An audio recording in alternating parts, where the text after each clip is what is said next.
на Канал 8, добродојдовте. Надминати се финансиските проблеми со кои се соочи јавното комунално предпријатие Солидарност од Виница. И в петок вработените ќе го добијат целиот износ на платата за месец мај. Средствата се обезбедени преку наплата на побарувањата за извршени услуги. Надминати се финансиските проблеми со кои се соочи јавното комунално предпријатие Солидарност од Виница. В петок вработените ќе го добијат целиот износ на платата за месец мај. Потребните средства се обезбедени од тековни извори, односно преку наплата на побарувањата за извршените услуги кон граѓаните и кон правните субјекти. Директорот на предпријатието Александар Трајков вели дека се задоцнило 10 дена поради обврските што морале да бидат платени по основ на судски извршувања. Проблемот е веќе надминат, средства се обезбедени за плата и утре ќе имат исплатено комплет плата, секој колку си го следува платата. Ова беше направено за да вработените имат придонеси здравствено прите. Ритмот на исплата на плати е редовно се исплаќа на крајот од тековниот месец за претходниот. Значи така беше ситуацијата и пред 2 години, сега е така. Овој месец отидовме 10 дена повеќе од тој, да речем, вообичаен ритм, поради тоа што имавме непланирани издатоци, односно 1.300.000 по судски пресуди моравме да исплатиме во текот на месец мај и месец јуни, поради тоа дојде до ова, да речем, доцени од 10 дена во однос на оној редовен ритм што го имавме кога на предпријатие во исплата на плати. Една од причините за проблемите со финансиската состојба во Солидарност е што во изминатите 10 години не било преземано ништо за наплата на долговите од правните субјекти. Според книговодствената евиденција, Солидарност има ненаплатени побарувања од околу 50 милиони денари. Во нив влегуваат и неплатените сметки од граѓаните, при што голем дел од нив се веќе застарени. Поради неповолната финансиска состојба, вработените во Виничкото комунално предпријатие пред 2 дена на своите сметки добија само по 100 денари од мајската плата. Причината за тоа била да се задржи редовноста во плаќањето на придонесите за здравствено и за пензиско осигурување. Државниот инспекторат за животна средина извршил вореден надзор во фабриката Paper Mill, затоа што граѓанин пријавил зголемено присуство на чад и мирис од фабричкиот оџак. Утврден е дефект на враќестиот филтер и даден е рок за отстранување на проблемот, пошто ќе се направи нова контрола. Државниот инспекторат за животна средина во средата направил вореден инспекциски надзор во фабриката за хартија Paper Mill во Кочани. Причина за тоа е добиената пријава од граѓанин за присуство на видлив чад и повремен мирис од согорувањето пелети во фабричкиот котел. Во текот на надзорот биле извршени мерења на емисиите на прашина и штетни гасови од страна на акредитирана лабораторија, што ја ангажирал инспекторатот. Со надзорот е утврдено дека при вградувањето на новата опрема за автоматизација на системот за пречистување и одведување на отпадните гасови, оштетени се делови од враќестиот филтер. Пред да се влошат состојбите, акредитираната лабораторија имаше утврдено дека емисиите на прашина со помош на враќестиот филтер се во обем од 8 мг на кубен метар, што е далеку под дозволената гранична вредност. Инспекторатот даде рок од 1 месец за доведување на емисиите во рамките на овие вредности, се истакнува во писменото известување од Државниот инспекторат за животна средина. Од таму додаваат дека Paper Mill е задолжен да заврши со набавката на потребните делови и да го поправи целиот систем, вклучително и на новата автоматика за пречистување и одведување на гасовите, за да се спречи загадувањето на животната средина. Во меѓувреме во функција е ставен водениот филтер скрубер, а за добивање енергија се користи биомаса и плин. Доколку со новите мерења што ќе се извршат дополнително се утврдат надминувања на граничните вредности пропишани со дозволата, инспекторатот ќе преземе дополнителни мерки. Во Кочани пристигна над 380 од планираните 424 метални контејнери за комунален отпад. Опремата е во рамки на проектот за собирање и транспорт на отпадот во источниот регион, финансиски поддржан од фондовите на Европската унија. Општина Кочани доби 385 метални контејнери за комунален отпад во рамки на проектот за набавка на опрема за собирање и транспорт на отпадот во источниот и североисточниот плански регион. Контејнерите се дел од опремата што заедно со возилата за транспорт се обезбедени со финансиска помош од ИПА програмата за регионален развој на Европската Унија.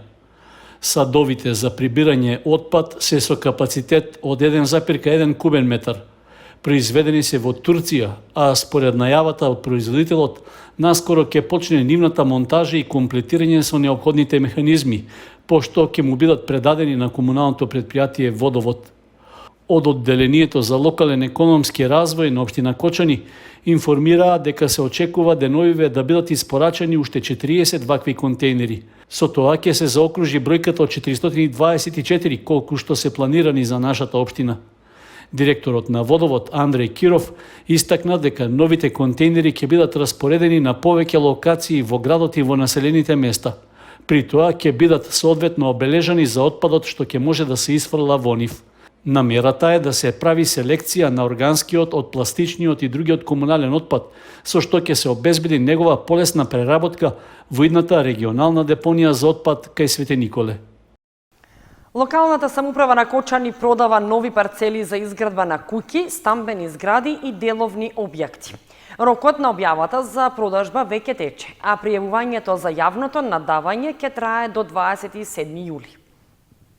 Општина Кочани излезе со нова 35-та објава за продажба со електронско јавно наддавање на градежно земјиште собственост на Република Македонија. Предмет на објавата е градежно неизградено земјиште, односно вкупно 7 парцели, од кои 2 се со намена за големи трговски единици, една за колективно и 4 парцели за индивидуално домување. Од парцелите за изградба на куќи за индивидуално домување, 3 се наоѓаат на улицата Вера Которка, а една е во населбата Прокарка. Нивната површина се движи меѓу 455 и 714 метри квадратни. Парцелите пак за големи трговски единици се наоѓаат во местноста Прокарка и се со површина од 2630 и 2023 квадратни метри. Градежната парцела за изградба на зграда за колективно домување, наменета за продажба, е со површина од 572 метри квадратни и се наоѓа на улицата Вера Которка. Рокот за пријавување за учество на електронското јавно наддавање за градежните парцели за индивидуално домување е до 27 јули, а јавното наддавање ќе се одржи на 29 јули. Пријавувањето за парцелите со намена за колективно домување и за големи трговски единици е до 9 август, а јавното наддавање ќе се одржи 2 дена подоцна. Почетната цена за парцелите за индивидуално домување е 61 денар за метар квадратен, за колективно домување е 1200 денари, додека за големите трговски единици е 1800 денари за метар квадратен. Целосната објава за продажба на градежното земјиште во државна собственост е поставена на огласната табла во дворот на зградата на општина Кочани, во дворот на општинската зграда, а исто така е објавена и на веб страницата на општина Кочани. Општина Виница ги известува граѓаните дека од 9 јули започнува рехабилитација на булеварот Маршал Тито. Ке се гребе стариот асфалт од монополот до крстосницата кај влезот на градскиот парк, пошто следува асфалтирање. Се повикуваат учесниците во сообраќајот да ги почитуваат измените и поставената сообраќајна сигнализација. Возачите да бидат стрпливи и со зголемено внимание кон пешаците.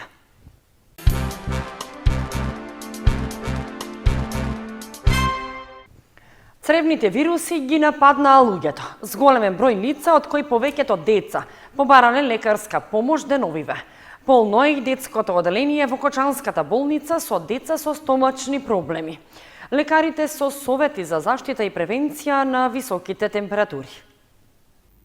Цревни вируси, зголемен број лица со стомачни проблеми, повраќање, бележат деновиве матичните лекари. Детското оделение е преполно деновиве, информираат од Општа болница Кочани. Претежно се работи за деца од 0 до 6 години, кога се јавуваат со лесно покачена температура, диареја, повраќање и фебрилни состојби. Тоа секако лекарите го препишуваат на топлото време и високите дневни температури, но матичните излегуваат со препораки да се внимава на храната и на излегување на високите температури. Во овој период, со покачување на температурите на надворешните температури, нели повисоки температури, имаме појава на зголемен број на вируси, меѓу кои вирусите кои што се изразени со проливи и со повраќања. Треба да се внимава во топлите денови, секој пат препораките ни се да се внимава на излегувањето директно на сончевите зраци, значи и децата и возрастните треба да се штитат. Треба да штитиме главата, значи да не сме изложени на директни сонцеви зраци, да се користи капа и да се користи пиење на течности. Најдобро е пиење на вода. Овој вирус сега е со симптоми на повраќање, може да дојде и до појава на течни столици, до проливи. Треба да се примат електролити, да се консултира матичниот ако има потреба, одат кај некои течиња, па и возрастни се појавува лесно покачена температура, која што трае до 1 ден, а ако се искомплицира веќе мора да се консултира матичниот и да се следат препораките на својот лекар. Треба да се внесува повеќе овоше и зеленчук, да не се пие многу ладни течности и тоа знае да направи проблем во организмот. Доктор Алексова додава дека во сезоната на годишни одмори пак, освен на сончевите зраци, треба да се внимава и на инсектите. Ако е можно, добро би било да се превземат превентивни мерки, да се носат креми против убоди од инсекти, креми кои ќе ги ублажат убодите. Лекарите додаваат дека треба да се внимава од убоди и од комарци, бидејќи нивниот убод може да предизвика алергија. За каснувања од пчели, оси и страшели потребно е да се стави ладна облага, а да се внимава и на каснувањето од пајаци, крлежи, змии, скорпии и медузи. Екстерните испити од државната матура матурантите ги поминаа со просек 3,69 на државно ниво. Во Средното општинско училиште Гошови Кентиев 90 матуранти полагаа матура и се покажаа подобри по предметот математика. Испитот по македонски јазик не го положија 11 ученици и исто толков број англиски јазик. Тие ќе имаат можност да полагаат во август.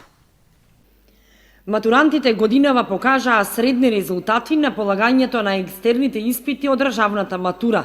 На државно ниво, средната оценка изнесува 3,69, информираат од Министерството за образование и наука. Во Средното општинско училиште Гошови Кентиев воглавно задоволни од резултатите на учениците. Од вкупно 90 матуранти кои полагаа државна матура, по предметот македонски јазик не положиле вкупно 11 матуранти, а просекот на оценките на оние кои што положија по овој предмет изнесува 3,2, информираат од училиштето. По математика нема ученици што не го положиле испитот, а просекот е доста солиден и изнесува 4,8. По англиски 11 не го положиле, а просекот на оние што положиле изнесува 3,1. Интерните испити сите се положени, информираат од училиштето. За оние матуранти кои не ја положија матурата или не положија само дел од неа, имаат можност да полагаат во август. На 11 август ќе се полага македонски јазик, а на 13 англиски. Од училиштето истакнуваат дека треба да се запази рокот за пријавување за полагање државна матура, а тоа е од 8 до 14 јули. Пред полагањето на испитите, матурантите за државна матура имаа и уште еден дел, проектна задача, која што се реализираше од 15 март до 30 април. А во меѓувреме, од училиштата истакнаа дека завршија и уписите на деветооделенците во средно образование.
Почитувани, тоа беа содржините што ги подготвивме во ова издание на вестите на Канал 8. Останете и понатаму со нашата програма. Довидување.